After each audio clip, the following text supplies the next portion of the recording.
Assalamualaikum warahmatullahi wabarakatuh. Yang sama-sama kita hormati Kepala Sekolah SDN Cakung Barat 04 tadi, Ibu Tiarti SPD. Yang saya hormati rekan-rekan guru SDN Cakung Barat 04 pagi.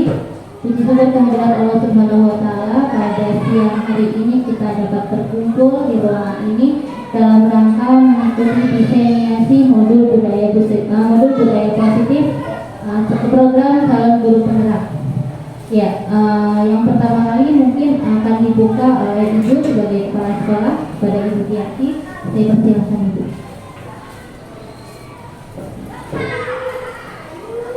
Terima kasih Bu Is atas kesempatan diberikan kepada saya.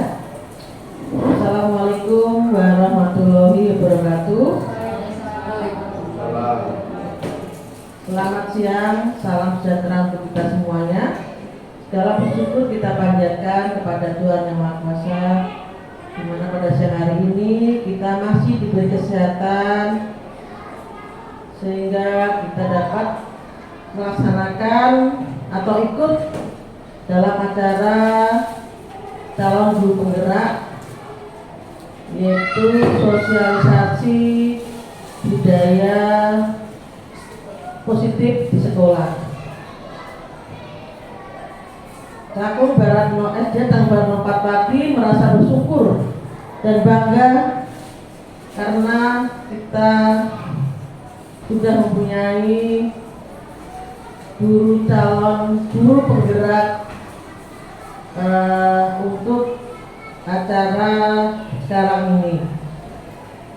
Jadi Bapak Ibu guru semuanya, marilah kita mengikuti acara sosialisasi ini dengan sikap menyenangkan atau mengikuti dengan baik, sehingga dapat kita gunakan untuk kemajuan sekolah kita, karena materi sangat bagus sekali, sehingga untuk kemajuan anak didik kita agar menjadi anak yang aktif, kreatif demi masa depan kita semuanya.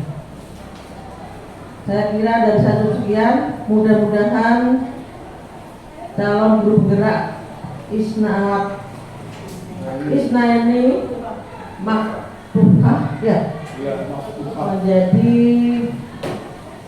guru penggerak dan lulus, sehingga dapat digunakan untuk keperluan yang akan datang, agar menjadi kepala sekolah.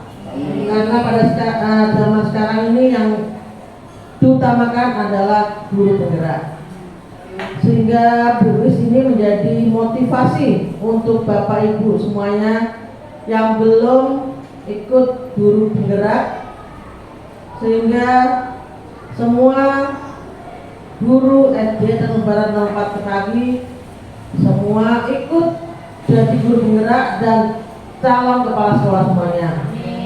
Itulah kerinduan saya. Mudah-mudahan kedepannya menjadi lebih baik dalam mendidik dan membimbing anak-anak kita SDN Cakung Barat 04 pagi.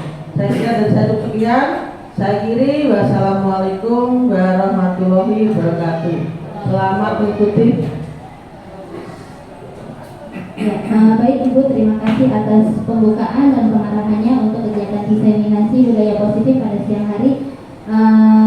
Sebelumnya saya sampaikan kepada Bapak Ibu guru di sini bahwa di sini kita sama-sama akan belajar tentang apa itu budaya positif.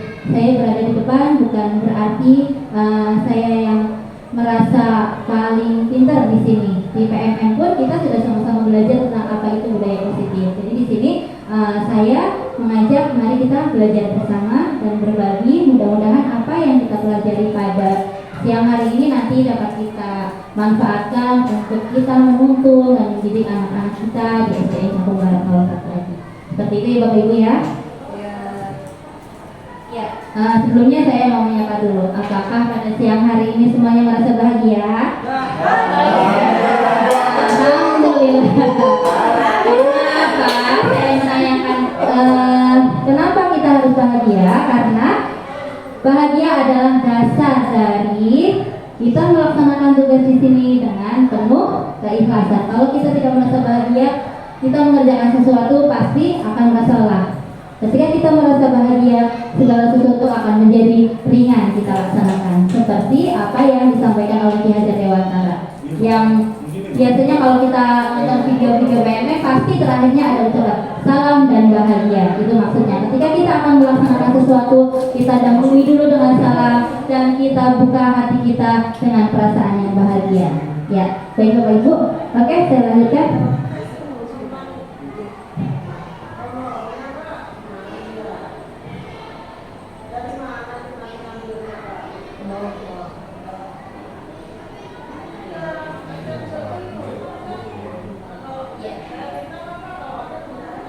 Ya, mungkin ini kalimat yang sudah tidak asing untuk Bapak Ibu guru semua. Ya, kalau di modul PMM ini bagian yang paling awal. Bapak kita Ki Hajar Dewantara menjelaskan bahwa mendidik adalah menuntun segala kekuatan kodrat yang ada pada anak-anak agar mereka dapat mencapai keselamatan dan kebahagiaan yang setinggi-tingginya, baik sebagai manusia ataupun sebagai anggota masyarakat. Yang kita garis bawahi di sini adalah bahwa kita menuntun anak-anak kita sesuai dengan kodratnya. Kodrat yang ada pada anak-anak kita kalau menurut Ki Hajar Dewantara itu ada dua, ada kodrat alam dan kodrat zaman. Saya yakin juga di PMM semuanya sudah nonton apa yang disebut kodrat alam dan kodrat zaman. Kodrat zaman itu ketika kita mendidik anak-anak kita, menuntun anak-anak kita pada saat sekarang ini tidak bisa kita samakan dengan apa yang guru-guru kita dulu didik terhadap kita. Semuanya sudah berbeda. Kalau zaman dulu kita baru-baru ada handphone, kita mainnya masih permainan tradisional. Sekarang mereka sudah sangat akrab dengan handphone. Nah, kalau kita mengikuti kodrat zaman, bagaimana cara kita memanfaatkan media tersebut, handphone tersebut, agar anak-anak bisa belajar lebih optimal. Itu yang disebut kodrat zaman. Apa yang dimaksud dengan kodrat alam? Kita ngajar di mana Bapak Ibu? Di DKI Jakarta. Tentunya kita akan berbeda ketika kita mengajar di daerah pedesaan. Ya, kalau di DKI Jakarta, di daerah perkotaan, pastinya cara mengajar kita akan berbeda dengan guru-guru yang ada di daerah pedesaan. Atau misalnya guru-guru yang berada di pesisir pantai, cara mengajarnya pun akan berbeda dengan guru-guru yang ada di pegunungan. Misalnya di lingkungan pantai, guru-guru akan mengajarkan, ya nak, bagaimana cara kita misalnya mengawetkan makanan dari laut, kan, bikin ikan asin atau segala macam. Dan kalau misalnya di pegunungan dengan hasil kebunnya, bagaimana cara kita memanfaatkan hasil kebunnya, kopi, misalnya seperti itu. Itu kodrat alam dan kodrat zaman. Nah, yang kita garis bawahi juga di sini, yang tadi saya sebutkan di depan, kebahagiaan, ya. Ini kuncinya. Jadi anak-anak itu kita tuntun, kita didik, mereka harus bahagia. Ketika mereka tidak bahagia, bagaimanapun yang kita ajarkan, mereka akan merasa terpaksa. Mereka tidak menyukai kita, bagaimana materi atau cara kita mendidik mereka akan mereka terima. Ini dulu yang kita tekankan. Bagaimana cara mereka mendapatkan kebahagiaan. Mereka harus nyaman dengan kita. Mereka harus merasa dekat dengan kita. Itu yang terpenting. Nah, kebahagiaan yang mereka peroleh ini nantinya akan menuntun mereka menjadi manusia atau anggota masyarakat yang tentunya memperoleh bekal pendidikan. Kita lanjutkan. Nah, ini juga saya rasa sudah sangat dekat dengan kita. Filosofi Ki Hajar Dewantara, Ingarso Sungtulodo. Siapa yang bisa membantu saya? Mungkin saya di sini sih barangkali juga masih sama-sama belajar. Ingarso Sungtulodo itu apa sih? Ayo, Ingarso Sungtulodo apa? Pak Dame? Ingarso Sungtulodo?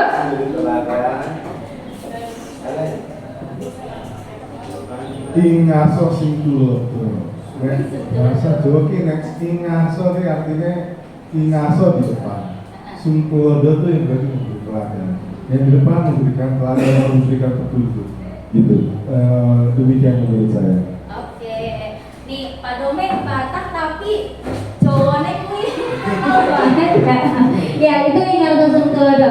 Ingat yang mangun karso kalau kata Pak Doni tadi ingat sosum tulodo itu ketika kita berada di depan sebagai seorang guru kita adalah seorang teladan. Apapun yang kita lakukan di depan anak-anak itu menjadi contoh, menjadi model untuk mereka. Jadi perilaku kita setiap hari, apa yang kita lakukan, gerak-gerik kita, semuanya diperhatikan oleh anak murid kita dari ujung kepala sampai ujung kaki. Seperti itu. Itu yang dimaksud dengan ingarso tulodo. Ingmatio mangun karso. Setelah Pak Domi ada lagi? Ada lagi orang Setu katanya. Saya maunya orang Seroja aja. Masa? Mau membantu saya menjelaskan? Oke. Iya, setelah ingarso sum tulodo, yang kedua yaitu ingmadio mangun karso. Dimana ingmadio ini ketika kita berada di tengah-tengah, kita harus bisa membangun karsa, membangun ide-ide dari anak-anak kita, gitu Bu. Terima kasih banyak Mas. Tepuk tangannya dong buat Mas Abel dan Kak Nuni. Nah yang terakhir nih yang biasanya jadi logo nih di baju anak-anak dimanapun kita sering melihat yang disebut Tutwuri Handayani. Nah satu lagi nih, satu lagi. Ibu pada hari Tutwuri Handayani. Ya, Tutwuri Handayani itu ketika kita berada di belakang kita mendorong mereka, memotivasi mereka untuk menjadi yang terbaik, untuk maju. Kita mendorong, memberikan motivasi seperti itu ya. Itu filosofi yang sangat luar biasa dari Ki Hajar Dewantara. Kita lanjutkan.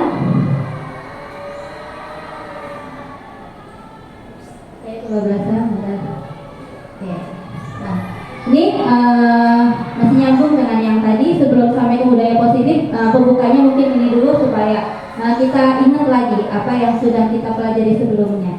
Nah, filosofi pendidikan Ki Hajar Dewantara yang pertama itu ada yang menyebutkan bahwa murid bukanlah kertas kosong atau disebut dengan teori tabula rasa. Jadi murid kita ketika kita didik dari kelas 1 itu mereka artinya bukan kertas kosong yang bebas kita tulisin apa aja di situ. Kita mau bentuk anak kita bebas, tidak seperti itu. Mereka sudah datang dari keluarganya masing-masing, mereka sudah berbaur di lingkungannya masing-masing.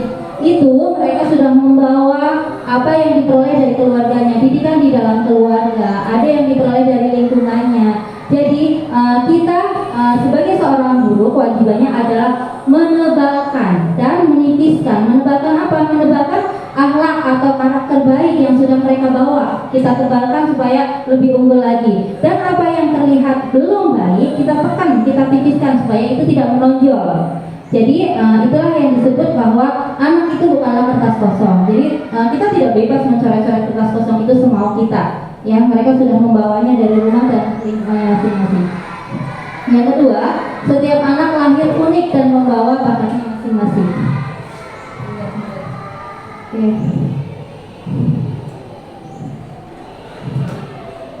Ya, setiap anak lahir unik dan membawa bakatnya masing-masing. Kita biasanya di kelas, kita masih sama-sama belajar ya Bapak Ibu. Kadang-kadang kita menyamakan anak kita. Kita ngasih tugas semuanya tertulis semua. Mau lisan-lisan semua, padahal anak-anak ini membawa bakatnya masing-masing. Mereka punya ketertarikan sendiri terhadap suatu hal. Kita nggak bisa samakan. Makanya sekarang banyak digadang-gadang apa yang disebut diferensiasi pendidikan. Diferensiasi pendidikan itu apa? Kita harus memberikan anak kita didikan, tuntunan itu sesuai dengan minat dan bakatnya. Misalnya kita mau ngasih tugas nih ke anak nih, padahal materinya sama, temanya sama, tapi nggak harus misalnya, nah kamu satu kelas semuanya ini tugasnya nanti ngumpulinnya tertulis ya, tertulis semua. Padahal ada anak yang lebih suka, Bu aku mau ngumpulinnya lisan, aku mau ngomong aja nggak mau nulis. Bu aku maunya lewat gambar aja, seperti itu. Jadi itu yang disebut dengan diferensiasi. Nah yang ketiga, pendidik menuntut sesuai dengan kodrat alam dan kerjasama tadi sudah saya sebutkan di depan. Yang keempat, guru ibarat petani yang menanam benih. Benih ini macam-macam.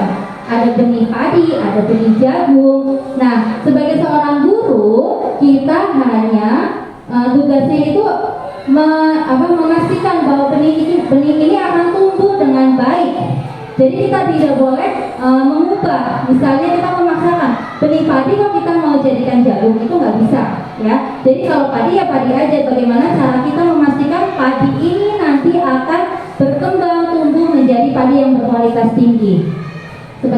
Yang kelima, mendidik dengan menghamba pada anak. Ekstrim nih kalimatnya nih. Mendidik dengan menghamba pada anak. Ini dia dari Dewantara nih. Maknanya sangat dalam. Jadi kalau sekarang sih seringnya disebut dengan menghamba pada anak itu mengutamakan segala kepentingan anak-anak, ya. Ya, student center seperti itu. Jadi apapun yang kita lakukan ini perhatiannya atau fokus utamanya adalah untuk anak-anak kita, untuk murid-murid kita.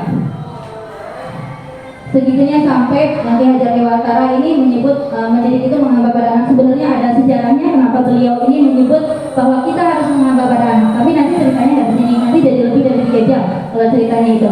Ya, kita lanjutkan aja. Oke, Bapak Ibu nggak usah tegang, boleh sambil dimakan permennya, boleh sambil dicemil rotinya, gitu.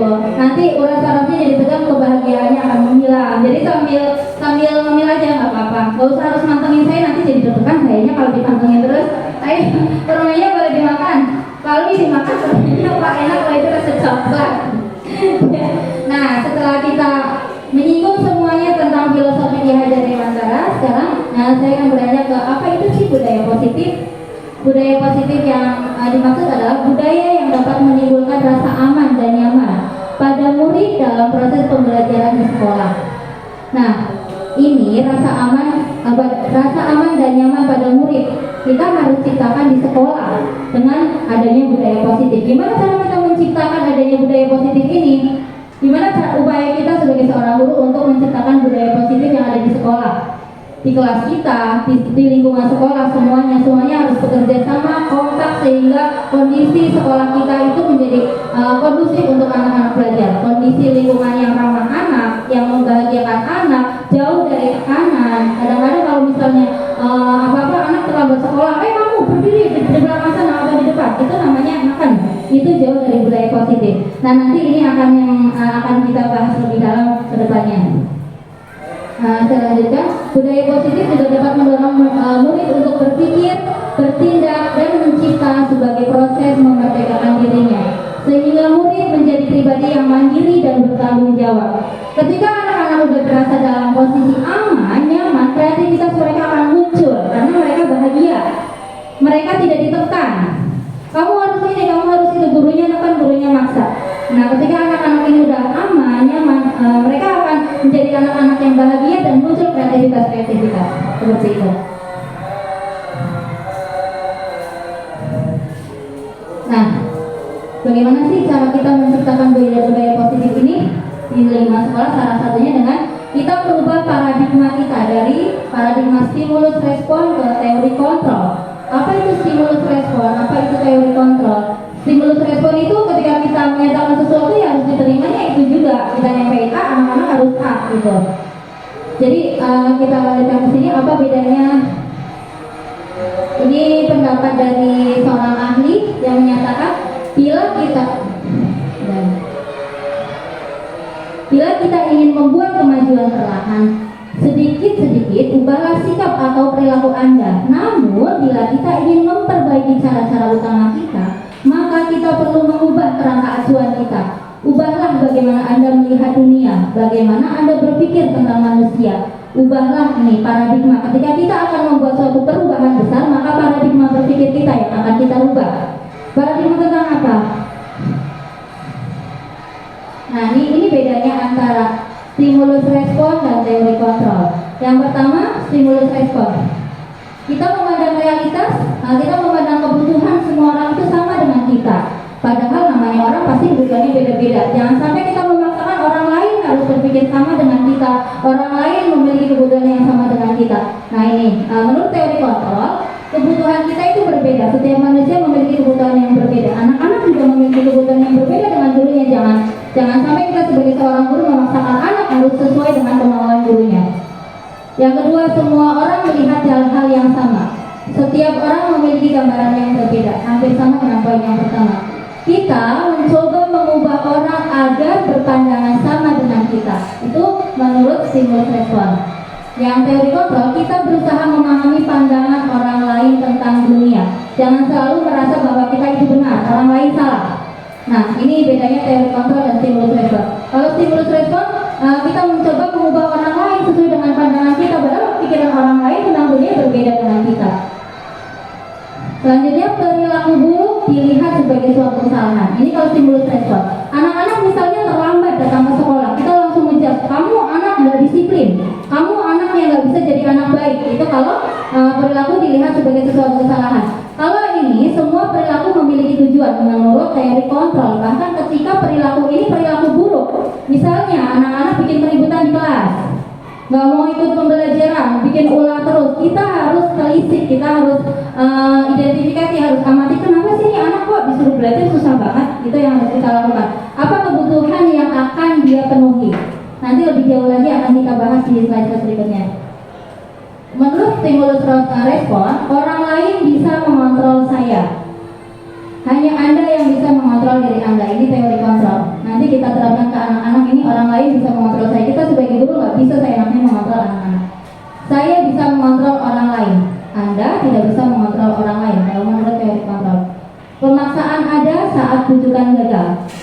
Nah, kalau teori kontrol, kolaborasi dan konsensus menciptakan pilihan-pilihan baru. Jadi kalau di teori kontrol ini nggak usah suka-suka maksa gitu. Kita bikin kesepakatan, kita bikin konsensus yang sama-sama membuat kita nyaman. Itu teori kontrol. Model berpikir menang kalah. Kalau model berpikir menang kalah ini, ketika orang memiliki kontrol, orang memiliki kekuasaan, saya harus menang, Anda kalah seperti itu. Tapi kalau di sini model berpikir menang-menang, ini ada win-win solution. Nantinya kita nggak sedang membicarakan kalah menang, tapi kita seimbang, sama-sama saling membutuhkan dan menguntungkan. Nah ini miskonsepsi tentang ilusi guru terhadap tentang ilusi apa yang dilakukan guru terhadap murid. Yang pertama, ilusi guru mengontrol murid. Ilusi guru mengontrol murid. Pada dasarnya kita tidak dapat memaksa murid untuk berbuat sesuatu jikalau murid tersebut memilih untuk tidak melakukannya. Walaupun tampaknya guru sedang mengontrol perilaku murid, hal demikian terjadi karena murid sedang mengizinkan dirinya dikontrol. Saat itu, bentuk kontrol guru menjadi kebutuhan dasar yang dipilih murid tersebut. Teori kontrol menyatakan bahwa semua perilaku memiliki tujuan, bahkan terhadap perilaku yang tidak disukai. Ya, jadi sama seperti yang tadi, kita tidak serta-merta bisa memaksa murid sesuai dengan posisi kontrol kita sebagai seorang guru. Apa yang kita mau, anak murid kita harus nurut seperti itu. Ini miskonsepsi, sesuatu yang salah yang harus kita rubah. Di mana seorang guru itu tidak bisa memaksa seorang murid. Yang kedua, ilusi bahwa semua penguatan positif, efektif, dan bermanfaat. Penguatan positif atau bujukan adalah bentuk-bentuk kontrol. Segala usaha untuk mempengaruhi murid agar mengulangi suatu perilaku adalah suatu usaha untuk mengontrol murid tersebut. Nah ini pakai bujukan, bukan paksaan. Walaupun pakai bujukan tetap disebut tidak efektif dan tidak bermanfaat. Dalam jangka waktu tertentu kemungkinan murid tersebut akan menyadarinya dan mencoba untuk menolak bujukan kita. Makin lama bujukannya nggak mempan, anaknya akan membangkang lagi. Yang ketiga, ilusi bahwa kritik membuat orang merasa bersalah dapat menguatkan karakter. Nih, misalnya kita mengkritik murid nih, kita pikir akan menguatkan karakter mereka menjadi anak yang baik, padahal belum tentu. Kadang-kala sulit bagi guru untuk mengidentifikasi bahwa mereka sedang melakukan ini. Seringkali guru cukup menggunakan suara halus untuk menyampaikan pesan negatif. Misalnya kita kalau misalnya ngobrol murid mau berkata sesuatu hal yang jelek tentang murid, kita nggak harus bentak, pakai suara kita yang halus, neken itu padahal kita sedang membuat rasa bersalah terhadap murid. Jadi nggak selalu dengan ucapan yang keras. Ilusi bahwa kritik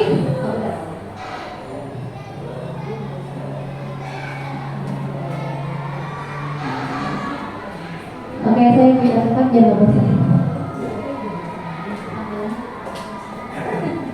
Ya, dalam menciptakan lingkungan positif, salah satu strategi yang perlu kita tinjau kembali adalah penerapan disiplin di sekolah kita. Apakah telah efektif? Masih perlu ditinjau kembali. Nah, apa sesungguhnya arti disiplin itu sendiri? Nah, bila kita membicarakan disiplin nih, pasti kalau disiplin itu nggak jauh-jauh dari dalam budaya kita makna kata disiplin dimaknai menjadi sesuatu yang dilakukan seseorang pada orang lain untuk mendapatkan kepatuhan.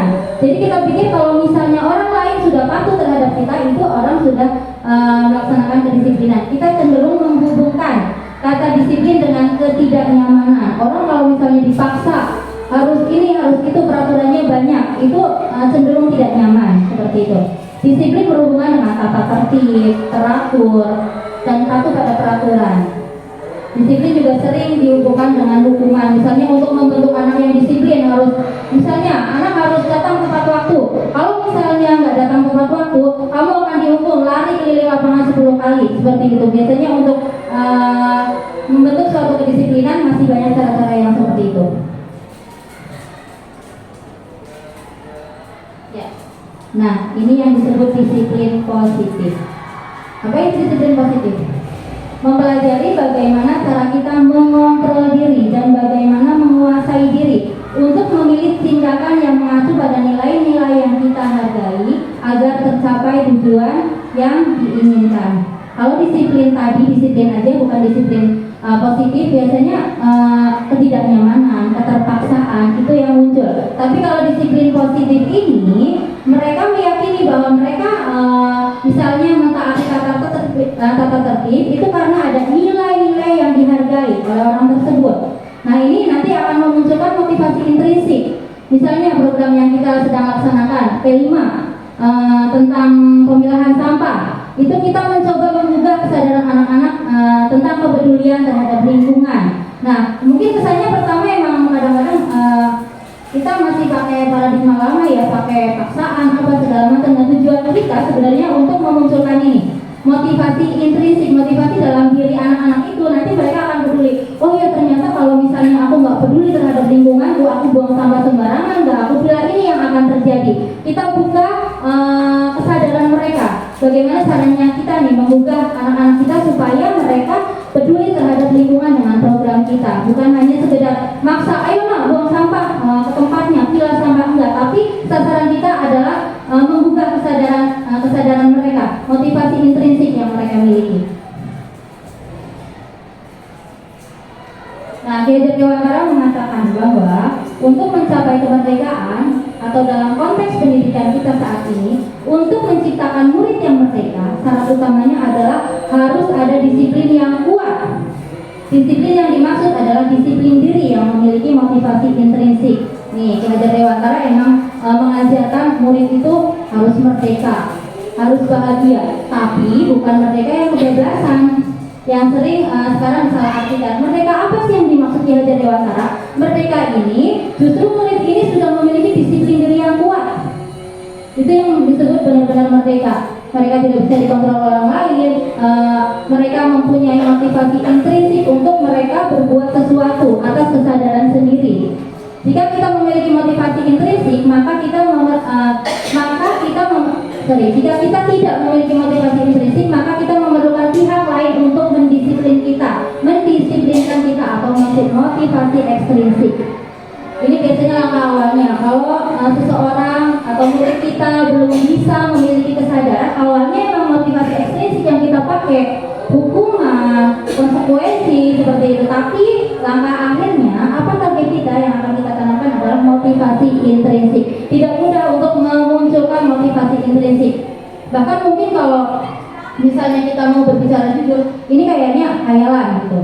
Kayaknya berat banget nih motivasi intrinsik. Orang pasti akan patuh ketika ada hukuman, ketika ada misalnya konsekuensi yang dia harus terima gitu. Tapi itu nanti pelan-pelan. Bahkan kalau misalnya sekarang udah terlanjur pakai budaya hukuman, udah terlanjur pakai konsekuensi seperti itu, bukan berarti itu harus dihilangkan total, langsung nggak ada, nanti ambil. Tapi kita pelan-pelan akan melangkah ke arah memunculkan apa yang disebut motivasi intrinsik. Nah, sebagai pendidik, tujuan kita adalah menciptakan anak-anak yang memiliki disiplin positif, sehingga mereka bisa berperilaku dengan mengacu pada nilai-nilai kebijakan universal dan memiliki motivasi intrinsik, bukan ekstrinsik. Kebijakan universal nanti akan kita bahas. Nah, motivasi intrinsik itu yang datang dari diri sendiri tadi, bukan ekstrinsik yang didorong oleh orang lain, yang berangkatnya dari luar. Nah, ini nilai-nilai kebajikan universal. Apa sih yang disebut dengan kebajikan universal? Ini makhluk apa sih ini? Nilai-nilai kebajikan yang disepakati bersama, lepas dari suku bangsa, agama, bahasa maupun latar belakangnya. Contohnya misalnya, kalau misalnya kita mengajarkan kepada anak-anak nilai ketaatan terhadap agama, nilai kejujuran, nilai kedisiplinan, itu semua agama, semua suku bangsa itu akan mengajarkan itu yang disebut universal. Bukan berarti yang ngajarin cuma agama tertentu aja atau suku bangsa tertentu aja. Jadi kalau nilai-nilai kebajikan universal ini diyakini oleh semuanya, berlaku secara universal. Nilai-nilai ini merupakan payung besar dari sikap dan perilaku kita, atau nilai-nilai ini merupakan fondasi kita berperilaku. Nilai-nilai kebajikan adalah sifat-sifat positif manusia yang merupakan tujuan mulia yang ingin dicapai setiap individu. Seperti nilai kejujuran, itu nanti bagaimana cara kita menanamkan nilai-nilai kebajikan universal ini terhadap anak-anak kita. Nah, ini ada beberapa institusi yang bisa dijadikan contoh, mereka yang sudah memiliki kebajikan universal. Kebajikan universal, nah ini 9 pilar karakter. Ini salah satunya cinta Tuhan dan segenap ciptaannya, kemandirian dan tanggung jawab, dan seterusnya. Bisa Bapak Ibu baca sendiri di bawah.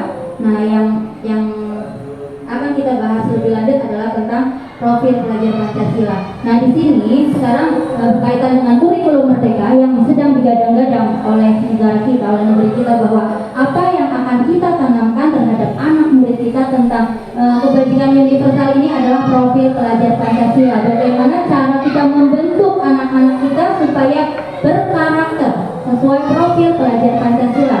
Salah satunya dimensinya ada 6. Beriman, bertakwa kepada Tuhan Yang Maha Esa, dan berakhlak mulia. Yang kedua, berkebinekaan global, mandiri, bergotong royong, bernalar kritis dan kreatif. Ini yang akan menjadi fondasi ketika kita mendidik anak-anak kita sekarang. Ini akan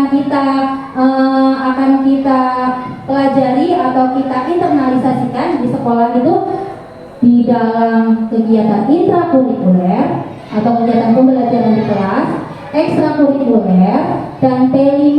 Itu utamanya ada 3. Itu tujuannya kita menanamkan profil pelajar Pancasila. Jadi yang kita harapkan adalah anak-anak yang unggul secara akademik dan ini memiliki profil pelajar Pancasila. Ini ketika anak-anak ini sudah memiliki profil pelajar Pancasila, mereka akan menjadi anak yang hebat. Mungkin Bapak Ibu yang sudah sampai ke PMM modul profil pelajar Pancasila, dibedah semuanya di situ secara dalam. Apa yang disebut dengan mandiri? Mandiri itu ada mulai dari regulasi diri, bagaimana anak bisa mengenali dirinya, mengetahui kekuatannya apa, kelemahannya apa, itu semuanya dibahas di PMM. Dan kalau misalnya kita sudah memiliki waktu yang longgar seperti itu sangat bagus untuk kita belajar dan pengertian mengajar. Nah, selanjutnya, manusia berperilaku ini ada motivasinya. Apa motivasi perilaku manusia? Kalau dalam teori ini ada 3. Yang pertama, ternyata manusia itu memiliki motivasi untuk menghindari ketidaknyamanan atau hukuman. Biasanya yang muncul di dalam benaknya gini, apa yang akan terjadi apabila saya tidak melakukannya? Misalnya kita ambil contoh yang paling dasar, orang pakai helm. Awalnya misalnya karena takut ditangkap polisi, takut ditilang. Itu awalnya motivasinya untuk menghindari ketidaknyamanan atau hukuman. Ditilang, harus sidang, harus keluarin duit, ribet gitu. Mendingan saya pakai helm daripada ribet, itu untuk menghindari hukuman. Ini motivasinya masih eksternal dari luar dirinya, karena adanya polisi yang menertibkan, adanya hukuman yang mengintai, seperti itu. Ini motivasinya eksternal. Ini yang paling dasar. Nah, yang kedua adalah untuk mendapatkan imbalan atau penghargaan dari orang lain. Biasanya di dalam benaknya muncul pertanyaan, apa yang akan saya dapatkan apabila saya melakukannya? Ini juga masih eksternal. Ini mengharapkan imbalan. Orang ketika berbuat sesuatu ngejar apa yang disebut imbalan. Kalau nggak ada imbalannya nggak mau ogah itu motivasinya. Yang kedua, ini eksternal. Anak-anak mungkin masih sangat banyak nih yang memiliki motivasi eksternal. Aku mau belajar yang rajin, belajar yang baik supaya aku dapat reward dari ibu guru, dari pak guru. Ini motivasi yang kedua. Yang ketiga, untuk menjadi orang yang mereka inginkan dan menghargai diri sendiri dengan nilai-nilai yang mereka percaya. Pertanyaan yang muncul di benaknya, akan menjadi orang yang seperti apa ya apabila saya melakukannya? Ini yang kita cita-citakan. Ini motivasinya internal. Nah, nanti untuk mencapai titik ini banyak hal yang harus kita lakukan. Nilai-nilai apa yang akan mereka yakini ketika mereka berbuat sesuatu karena mereka memiliki kesadaran di dalam diri. Oh, aku mau jadi orang yang hebat, aku harus seperti apa? Mereka udah bisa memiliki motivasi internal, bukan karena adanya hukuman, bukan karena adanya imbalan. Ini 3 motivasi perilaku manusia.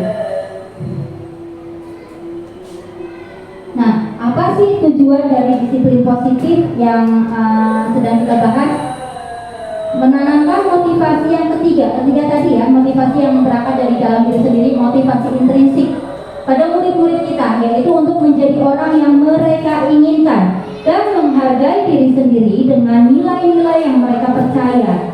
Ketika murid-murid kita memiliki situasi tersebut, mereka telah memiliki motivasi internal yang berdampak jangka panjang. Motivasi yang tidak akan terpengaruh pada adanya hukuman atau hadiah. Mereka akan tetap berperilaku baik dan berlandaskan nilai-nilai kebajikan karena mereka ingin menjadi orang yang menjunjung tinggi nilai-nilai yang mereka hargai. Ini udah paling tinggi. Pokoknya nggak ada hukuman, nggak ada reward, nggak ada penghargaan. Aku akan tetap menjadi orang yang aku cita-citakan. Aku mau peduli terhadap lingkungan karena aku mau bumiku lestari, bumiku indah. Aku nggak peduli bapak ibu guru mau menghukum aku nggak peduli entah aku buang sampah mau dikasih reward atau hadiah dari bapak ibu guru, nggak ada. Karena sudah tertanam dalam dirinya bahwa aku cinta lingkunganku. Nah, ini yang perlahan kita harus tanamkan kepada anak-anak kita. Nah, pertanyaannya sekarang, bagaimana sih cara kita sebagai guru untuk menanamkan disiplin positif ini kepada murid-murid kita? Ini menjadi PR yang besar untuk kita. Dimulai dari diri sendiri dulu barangkali ya Bapak Ibu, kita disiplinkan diri kita. Nah, marilah kita mari kita berefleksi. Sejenak Bapak Ibu guru, coba pahami kalimat ini. Sebagai seorang guru, saat Anda hadir mengajar ke kelas tepat waktu, motivasi apakah yang mendasari tindakan Anda? Apakah Anda datang tepat waktu karena tidak ingin ditegur oleh atasan? Atau dan kemudian mendapat surat peringatan? Ini namanya menghindari ketidaknyamanan dan hukuman. Atau Anda ingin mendapatkan pujian dari atasan Anda dan mendapatkan penghargaan sebagai karyawan atau guru berprestasi? Ini motivasinya masih mendapatkan imbalan atau penghargaan dari orang lain. Atau yang terakhir, atau Anda ingin menjadi orang yang menghargai waktu, menghargai diri Anda sendiri sebagai teladan bagi murid-murid Anda, karena Anda percaya tindakan Anda sebagai seorang guru akan dicontoh oleh murid-murid Anda sesuai dengan filosofi Ki Hajar Dewantara tadi, Tutburi Handayani. Kita sebagai seorang guru, kita berefleksi nih Bapak Ibu guru, kita posisinya ada di mana ya? Apakah karena kita takut sama hukuman? Apakah kita mengharapkan reward?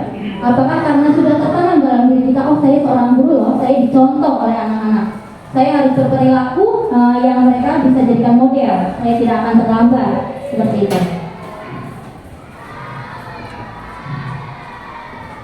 Nah, bila tidak ada peraturan yang mengharuskan guru datang tepat waktu dan tidak ada surat teguran bagi guru yang datang terlambat dan tidak ada atasan yang memuji Anda, apakah Anda akan tetap datang tepat waktu untuk mengajar murid-murid Anda? Ya. Ini yang ya atau Pak Dome. Belum dong buat Pak Dome.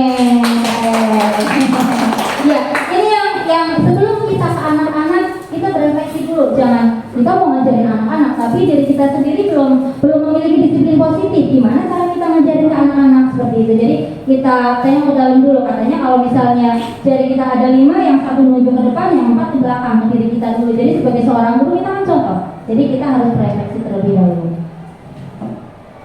Ini artinya kita belajar bersama-sama ya Bapak Ibu guru, kita koreksi bersama-sama apa yang kita lakukan selama ini. Saya juga masih suka telat ya Bu ya. Ibu lagi konsentrasi. Oke. Ya, oke. Strategi serta nilai-nilai kebajikan apa yang akan kita tanamkan disiplin positif. Nah, ini ada tiga langkah cara menanamkan disiplin: hukuman, konsekuensi, dan restitusi. Apa sih ini? Ketiganya ini ada kegiatan romantik. Contoh kasus, IPA kurang menguasai pelajaran matematika, sehingga pada saat pelajaran tersebut berlangsung, dia lebih banyak berdiam diri atau menggambar di buku pelajarannya.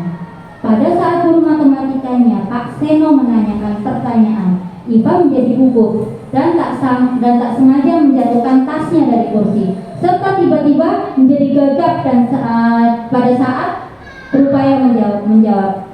Seluruh kelas pun tertawa melihat perilaku IPA yang bicara tergagap dan terkejut tersebut.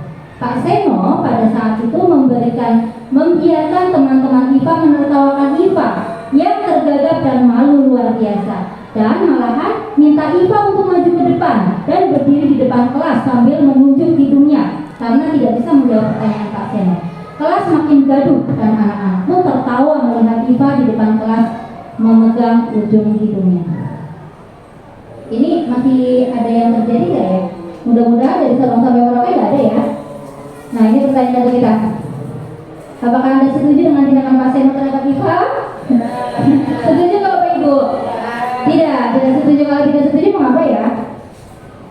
Kenapa ya? Apa yang dilakukan Pak Seno itu tidak tepat? Mempermalukan. Oke, Pak Seno itu mempermalukan muridnya di depan anak-anak yang lain. Kira-kira kalau kita lakukan itu terhadap anak-anak kita, apa yang ada di dalam hati mereka, apa yang ada di dalam benak mereka? Ya, sakit hati. Saya kalau ingat-ingat, saya ingat ke masa lalu dari SD sampai sekarang. Kadang-kadang memori pada saat yang tidak mengenakan yang saya punya, misalnya contoh pada saat SMP, ada satu ucapan guru yang nggak ngenakin, masih saya ingat sampai sekarang, Bapak Ibu. Itu ketika kita mau mengucapkan sesuatu atau bertindak sesuatu terhadap anak murid kita, mungkin kita perlu berpikir sejenak. Mungkin kita perlu belajar juga. Saya juga kalau gitu nggak enak, saya akan ingat seumur hidup itu yang terjadi dengan saya. Barangkali teman-teman juga mungkin punya pengalaman masing-masing. Dan itu biasanya akan tertanam dan nggak akan hilang-hilang. Nah, menurut Anda tindakan Pak Seno terhadap IPA adalah sebuah hukuman atau konsekuensi? Nah, nanti ada bedanya apa hukuman apa konsekuensi. Nih, hukuman, konsekuensi, dan restitusi. Apa itu bedanya? Nih, hukuman bersifat tidak terencana atau tiba-tiba. Anak atau murid tidak tahu apa yang akan terjadi dan tidak dilibatkan. Hukuman bersifat satu arah dari pihak guru yang memberikan, dan murid hanya menerima suatu hukuman tanpa melalui suatu kesepakatan atau pengarahan dari pihak guru, baik sebelum atau sesudahnya. Ini contohnya nih, terlambat hadir disuruh berdiri di depan kelas. Nggak ada korelasinya terlambat hadir disuruh berdiri di depan kelas. Kalau misalnya ada juga, misalnya terlambat hadir disuruh lari keliling lapangan 10 kali. Misalnya kalau itu terjadi terlambat hadirnya pada jam olahraga, ada relevansinya. Tapi kalau misalnya bukan jam olahraga, nggak ada relevansinya. Nah, ini yang disebut hukuman. Yang kedua adalah konsekuensi. Konsekuensi ini sudah terencana atau sudah disepakati. Misalnya, terlambat hadir mengurangi waktu istirahat karena harus mengerjakan tugas yang tertinggal. Misalnya pada pelajaran matematika, misalnya anak terlambat 10 menit, ada konsekuensi yang harus dia tanggung, ada kesepakatan sebelumnya. Pokoknya di kelas ini kalau ada yang terlambat tidak boleh istirahat. Terlambatnya 10 menit, waktu istirahatnya dikurangi 10 menit untuk mengerjakan tugas yang tertinggal. Itu namanya konsekuensi. Nah, yang ketiga yaitu restitusi. Ini yang akan kita bahas lebih lanjut, apa itu restitusi.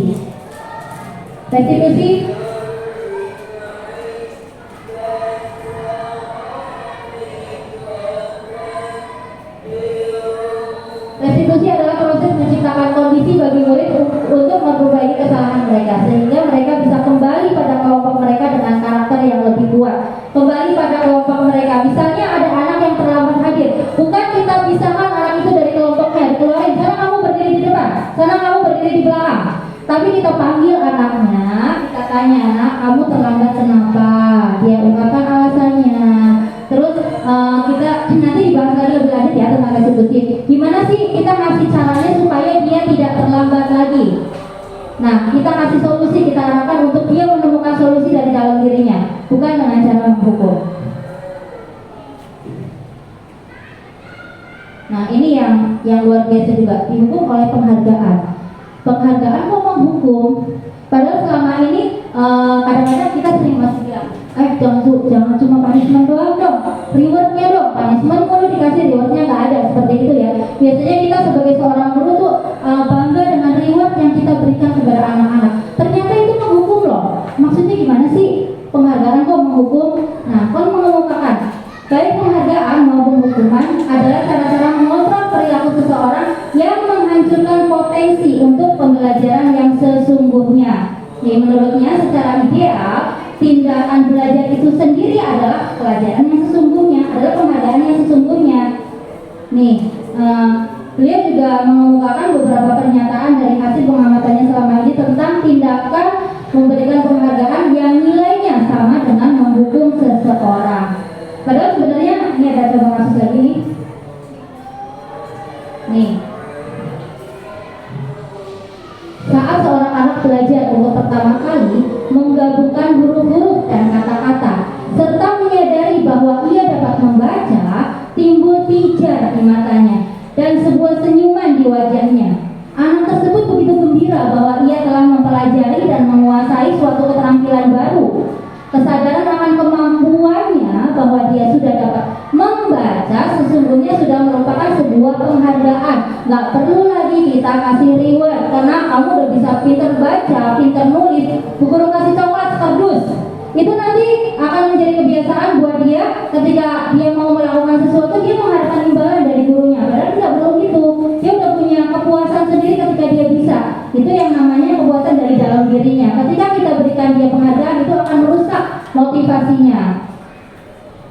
Jika kita memberikan penghargaan kepada seorang anak pada saat dia merasa bangga dengan pencapaiannya sendiri, maka kita akan mengambil kegembiraan yang saat itu sedang dirasakan secara alamiah. Itu yang disebut penghargaan kok menghukum. Nah, kita beranjak ke kebutuhan dasar manusia. Tadi yang disinggung di depan bahwa ketika seseorang melakukan sesuatu itu, bahkan ketika seseorang melakukan sesuatu yang tidak baik atau buruk, itu karena mereka atau kita memiliki kebutuhan dasar. Kebutuhan dasar manusia ada berapa sih? Yang pertama yang paling dasar adalah bertahan hidup. Ada penguasaan, kasih sayang dan rasa diterima, kebebasan, kesenangan. Saya ambil salah satu kasus misalnya, kasih sayang dan rasa diterima. Banyak anak murid kita di kelas misalnya, anaknya kok diajak belajar susah banget, berulang mulu, manjanya luar biasa. Aku nggak bisa, itu pengalaman saya di kelas 1. Aku nggak bisa, aku capek, aku nggak bisa. Nah, kita jangan langsung bentak dia, kamu tuh begitu aja nggak bisa sih, kamu tuh manja banget sih, seperti itu. Tapi kita coba tanya deh, personal kita tanya. Kita telisik secara lebih mendalam apa sih sebenarnya yang terjadi dengan dia kok bisa seperti itu. Kalau pengalaman pribadi saya, ternyata setelah saya telisik, saya deketin anak itu sendiri, banyak yang latar belakang keluarganya ternyata sedang tidak bagus. Oh, dia ternyata di rumahnya ibunya lagi sama ayahnya bermasalah, dia kurang kasih sayang, dia cari perhatian dari gurunya, makanya disebut ini kasih sayang dan rasa diterima yang harusnya dia penuhi di rumah, dia tidak dapatkan. Makanya dia nyarinya di sekolahan, nemu sosok seorang guru, dia jadi manja di sekolahan. Itu kebutuhan dasar. Nah, kita harus mencoba memenuhi apa kebutuhan dasar yang mereka tidak capai, mereka tidak bisa penuhi. Seperti itu, jangan langsung bentak, jangan langsung ngejek anak ini nakal, anak ini malas, seperti itu. Nah, ini ada 5 posisi kontrol kita sebagai seorang guru. Ada posisi sebagai penghukum, pembuat rasa bersalah, sebagai teman, monitor atau pemantau, dan manajer. Kayaknya kalau saya cerita dulu bosan ya, mendingan saya nyalain video aja deh biar ngantuk.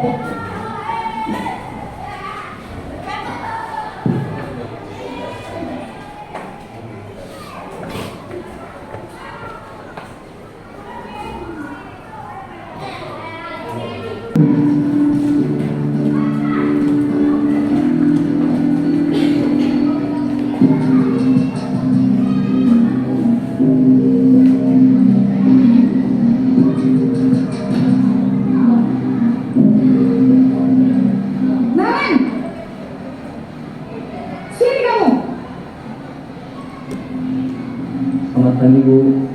Selalu terlambat. Kamu deh, pasti terlambat. Maaf Bu, saya Apa? Apa coba? Alasan kamu apa lagi? Kapan sih kamu tidak terlambat? Malas sekali ya kamu jadi anak. saya Dasar pemalas. Gak kapok-kapok sih kamu. Sudah berapa kali terlambat?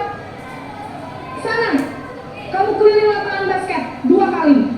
kenapa saya harus ke lapangan basket Bu? Kenapa? Kamu lawan ibu? Berani-beraninya jawab. Sudah terlambat, masih berani jawab pula. Sekarang, keliling lapangan basket 5 kali sekalian. Biar kapok. Cepat. Pergi sana ke lapangan basket. Posisi penghukum biasanya berbicara dengan nada tinggi, menghardik, menunjuk-nunjuk, menyakiti, dan menyindir. Hukuman bisa berupa fisik maupun psikis. Ibu dan bapak guru hebat. Dampak yang terjadi pada murid ketika guru berada pada posisi penghukum adalah murid cenderung akan memberontak, bahkan melempar dendam.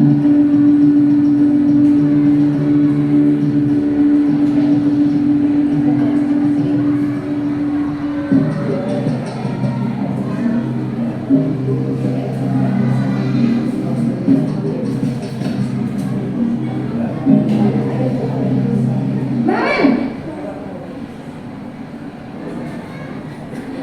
Oke, maaf ya. Selamat pagi Bu. Naren. Kamu kenapa terlambat lagi, nak? Ya Tuhan, Naren. Kamu senang ya bikin ibu susah ya? Kalau kamu terlambat lagi, nanti ibu yang ditegur sama kepala sekolah, nak. Disangka ibu tidak bisa membina kamu. Duh, gimana ini? Maaf Bu. Duh, Gusti Naren.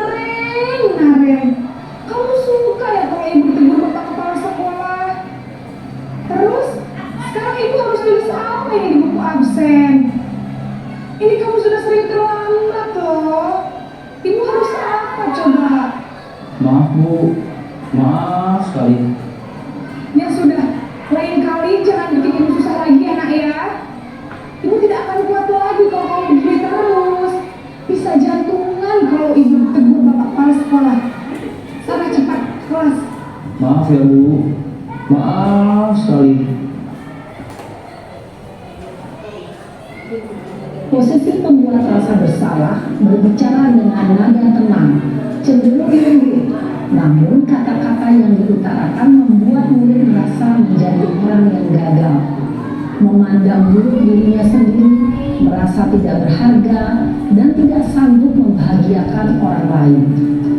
Ketika guru mengambil posisi pembuat rasa bersalah, murid akan menganggap dirinya yang bersalah dan ia akan menyimpan emosi negatif tersebut di dalam dirinya.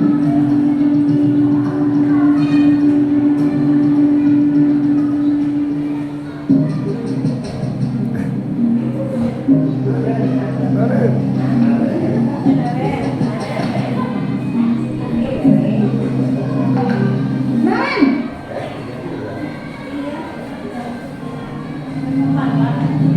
Selamat pagi Bu. Wah, sudah jam berapa ini nak? Terlambat lagi ya sayang. Iya Bu. Habis ibu saya lupa membangunkan saya Bu. Kamu malah menyalahkan ibu kamu. Kamu bukannya anak yang larinya paling kencang. Kok terlambat sih? Iya Bu. Saya memang terlambat bangun tadi. Jadi biarpun saya lari kencang, tetap gak kekejar Bu. Ya sudah sana. Nanti lain kali larinya lebih kencang lagi ya. Biar gak terlambat lagi. Bikin senang ibu. Demi ibu. Bisa kan? Bisa Bu. Ya sudah sana masuk kelas. Ibu beresin urusan absen kamu. Kamu ini ada-ada saja. Dalam posisi tenang, guru berbicara dengan nada suara ramah, akrab, cenderung bersenda gurau untuk menjaga suasana tetap santai. Murid akan merasa senang, aman, dan akrab dengan guru. Identitas yang tercipta adalah identitas sukses atau berhasil. Namun, perlu diingat, karena ini masih dorongan eksternal, maka ada faktor ketergantungan dari murid kepada orang tertentu. Di sini, guru absennya, sehingga di lain waktu, murid bisa berperilaku baik, namun hanya kepada orang-orang tertentu saja.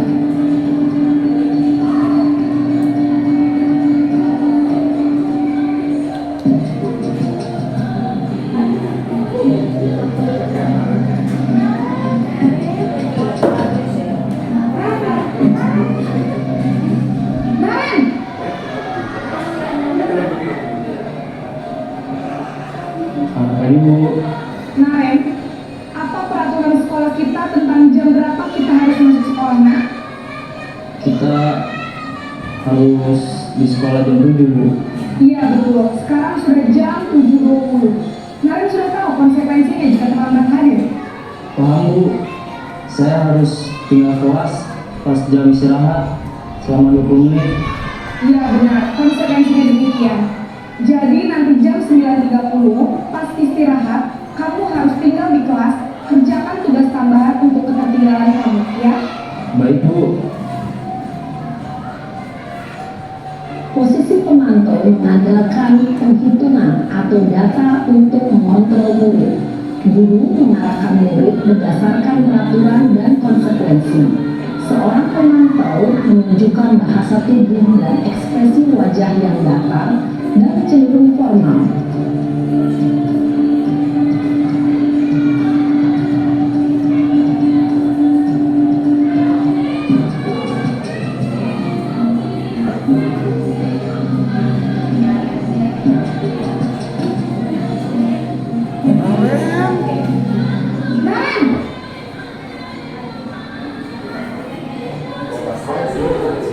Ini Bu, Selamat pagi, Naren.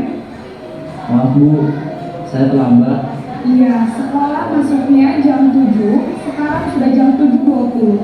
Jadi sekarang bagaimana ini, Naren? Maaf Bu, saya lupa taruh alarm saya semalam. Baiklah, menurut kamu, keyakinan sekolah yang mana yang perlu kamu tingkatkan?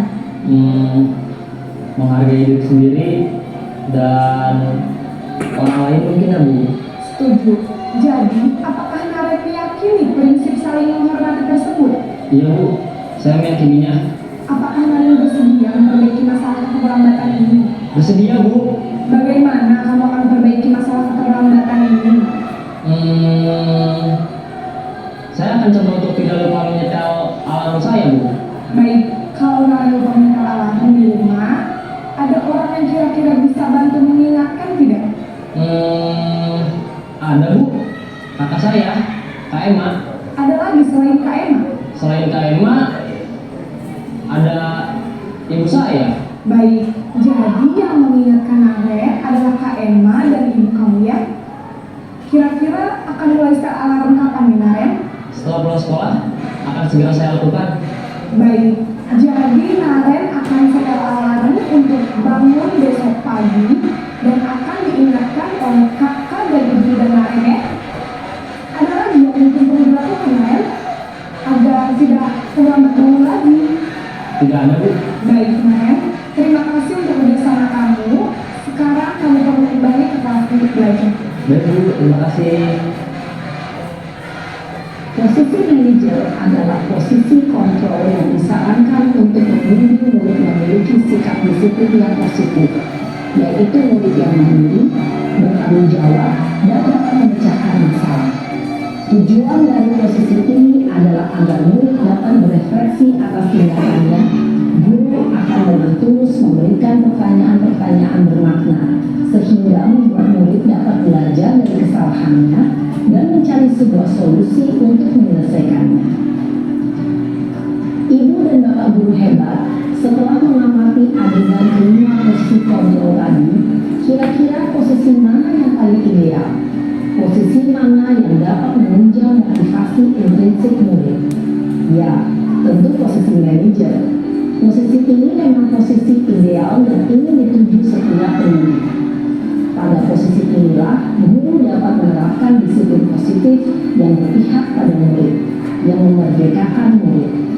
Perjalanan seorang pendidik tentunya tidak mudah untuk sampai pada posisi seorang manajer. Namun, tujuan kita pasti, yaitu menciptakan murid-murid yang mandiri, merdeka, dan bertanggung jawab.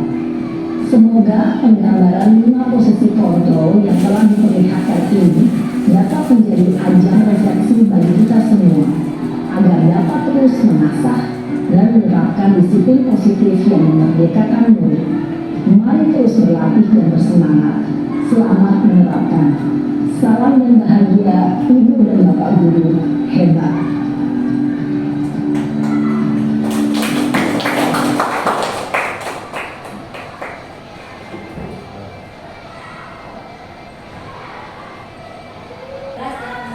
Lima posisi kontrol kita sebagai seorang guru. Sebenarnya slide saya sudah di ini ya.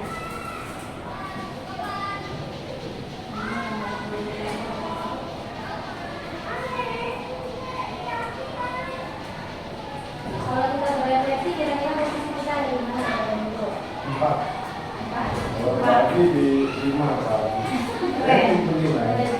Sebagai Saya 5 maksudnya. belum tentu disebut. Berada di posisi mana kita sebagai seorang guru? Iya. Karena bagaimana cara kita untuk mencapai posisi sebagai seorang manajer, posisi yang paling ideal? Memang itu suatu hal yang sangat tidak mudah. Kadang kalau misalnya kita harus mencapai posisi ini, biasanya kita udah ahli mengambil posisi sebagai seorang teman dan pemantau. Nah, ketika kita belum berhasil mencapai posisi manajer, kita bisa kembali ke posisi pemantau. Nanti kembali lagi ke posisi manajer seperti itu. Jadi nggak aku harus ke sini terus, jadi bisa kembali lagi ke posisi pemantau seperti itu. Ini idaman setiap guru barangkali Bapak Ibu. Kita belajar bersama, mudah-mudahan kita bisa semuanya mencapai di posisi ini sebagai seorang guru yang hebat. Jadi kita nggak dikit-dikit nyalain murid, menghukum murid, tapi kita kita memberikan mereka ruang untuk memahami dirinya dan mengerti apa sih kebutuhan dasarnya dan apa solusi dari permasalahan yang mereka hadapi. Ketika kita berada di posisi penghukum, yang ada anak-anak benci sama kita. Mungkin kesannya di depan kita mereka patuh, tapi di belakang contohnya awas nih, nanti kalau misalnya motornya Bapak Ibu guru diparkir di sana, mau kempesin. Tuh kalau penghukum. Kalau merasa bersalah, posisi sebagai seorang yang pembuat rasa bersalah, mungkin nggak benci sama gurunya, tapi justru benci sama diri sendiri. Aku anak yang nakal, aku anak yang gagal. Bisa jadi kalau sampai ekstrimnya bisa melukai diri sendiri seperti itu. Secara psikologis sangat tidak bagus. Nah ini cara mencapainya ini dengan segitiga restitusi. Segitiga restitusi tadi sudah dipraktekkan di yang posisi manajer. Tadi udah tergambar semua. Segitiga restitusi ini ada tiga langkah: menstabilkan identitas, validasi tindakan yang salah, dan menanyakan keyakinan. Tadi di posisi manajer sudah kelihatan menstabilkan identitas, misalnya semua orang misalnya pernah berbuat salah. Terus validasi tindakan yang salah, misalnya bukan kamu aja loh yang pernah berbuat salah, saya juga pernah berbuat salah. Dan menanyakan keyakinan yang terakhir. Nah, ini yang mungkin yang terakhir tentang keyakinan kelas. Nah, keyakinan kelas itu apa ya?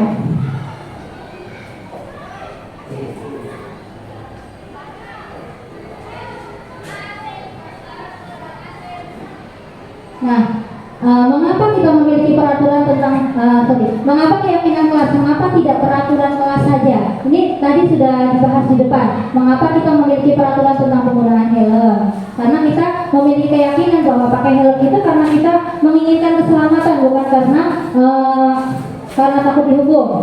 Gitu seperti itu. Jadi keyakinan kelas nih, contoh Bu Nisa udah bikin di kelasnya nih, keyakinan kelas. Ini curah pendapat, ini saya. Curah pendapatnya ini, proses pembentukan keyakinan kelasnya. Biasanya yang kita kenal yang udah banyak dibikin kayaknya kesepakatan kelas ya. Kesepakatan kelas. Nah ini satu tingkat di atasnya yaitu keyakinan kelas. Apa sih cirinya keyakinan? Pembentukan keyakinan kelas itu caranya gimana? Nih, keyakinan kelas bersifat lebih abstrak daripada peraturan yang lebih rinci dan konkret. Keyakinan kelas berupa pernyataan-pernyataan universal, misalnya tentang kejujuran, tentang menghargai sesama, seperti itu, bersifat universal. Keyakinan kelas hendaknya tidak terlalu banyak sehingga mudah diingat dan dipahami oleh semua warga kelas. Misalnya tadi tentang kejujuran, bagaimana membentuk kejujuran anak-anak ini paham satu persatu. Oh, ketika aku misalnya berbuat seperti ini, aku karena aku yakin terhadap keyakinan kelas yang mana ya, misalnya ada 5 keyakinan kelas, mereka hafal dan mereka memahami dan meyakini serta melaksanakannya. Keyakinan kelas sebaiknya sesuatu yang dapat diterapkan di lingkungan tersebut. Semua warga kelas hendaknya ikut berkontribusi dalam pembuatan keyakinan kelas lewat kegiatan curah pendapat. Biasanya kalau yang kita tempel tata tertib kelas, peraturan kelas, biasanya gurunya yang bikin. Tahu-tahu jadi keren, dibikin pakai kanva, ditempel di kelas, anak-anak nggak dilibatkan. Tapi kalau keyakinan kelas ini kita bikinnya bareng sama anak-anak. Apa sih keyakinan yang mereka pengen miliki, seperti itu, dengan bercurah pendapat dengan anak-anak. Ini contoh dari tulisan nih, tulisan anak kelas 1 tentang keyakinan kelas yang mereka buat.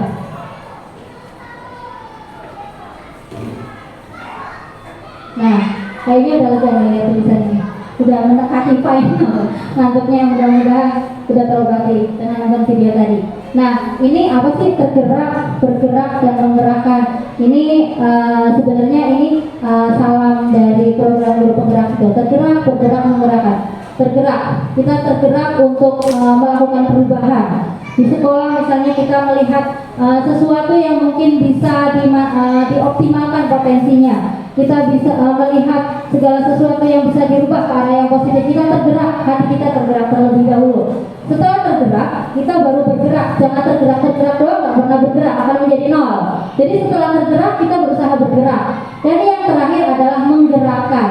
Ketika kita bergerak untuk diri kita sendiri, bagaimana sih cara kita menggerakkan orang lain? Memotivasi orang lain untuk bergerak bersama kita untuk mencapai visi sekolah impian, visi murid impian. Itu makna dari tergerak, bergerak, dan menggerakkan. Alhamdulillah, akhirnya tulisan ini sampai. Terima kasih Bapak dan Ibu guru hebat untuk kegiatan ini. Mudah-mudahan apa yang kita pelajari bersama pada siang hari ini akan bermanfaat untuk kita semua. Kita bisa terapkan ini, kita bisa aplikasikan ini dalam kita bertugas, kita bukan sekedar bertugas ya, kita memaknai pekerjaan kita ini bukan hanya sekedar melaksanakan tugas sudah selesai. Kita mencoba berangkat dari hati bagaimana cara menghamba kepada anak, seperti itu. Kita pekerjaan ini kita laksanakan dengan ikhlas dan tentunya dengan penuh kebahagiaan supaya kita melaksanakannya dengan ringan. Ya, terima kasih untuk waktu yang sudah disempatkan untuk belajar bersama pada siang hari ini. Terima kasih Ibu. Sekian dari saya. Mohon maaf apabila ada kata-kata yang kurang berkenan, baik yang saya sengaja maupun yang tidak saya sengaja. Wabillahi taufiq wal hidayah. Wassalamualaikum warahmatullahi wabarakatuh.